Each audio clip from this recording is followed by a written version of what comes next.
Big surprises, bigger drama, one unforgettable season. Ito ang inaasahan ng mga kapuso at kapamilya sa inaabangang Pinoy Big Brother Celebrity Collab Edition na mag-uumpisang mapanood sa March 9. Sa muling pagbubukas ng iconic Pinoy Big Brother, PBB, may bago itong tahanan, GMA Network. Bahay ni Big Brother, pero ngayon host naman siya. It's such a full circle moment for me to be able to audition how many years ago, and then right now, I'm standing in front of you as a host. It's such a full circle. I'm so humbled and I'm so grateful for this opportunity.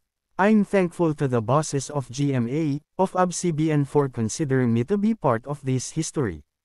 And I'm really excited to get to know all the housemates and to get to see the house. And abangan pa natin kung ano mangyayari sa akin sa takdang panahon. Hindi natin alam kung ano ang mangyayari.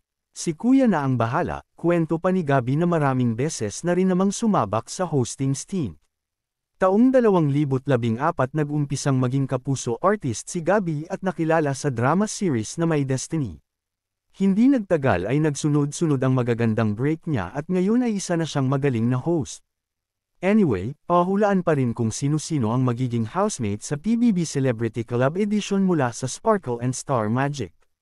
May nagsasabi na papasok si Bel Mariano as guest housemate para kay Robbie Jaworski, ganun din di umano ang anak ni Sunshine Cruz, at ilang vlogger pero wala talagang silang binibinigay na clue man lang.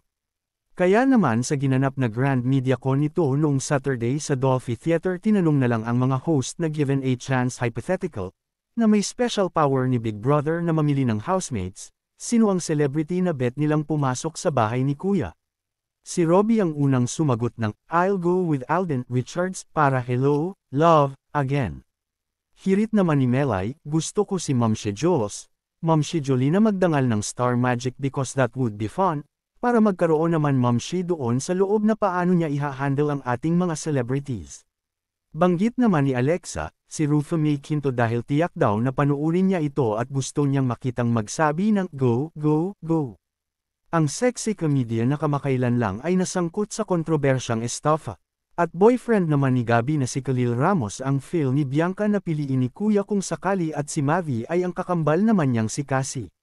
Sumagot naman si Gabby nang banggitin ni Bianca ang pangalan ng boyfriend.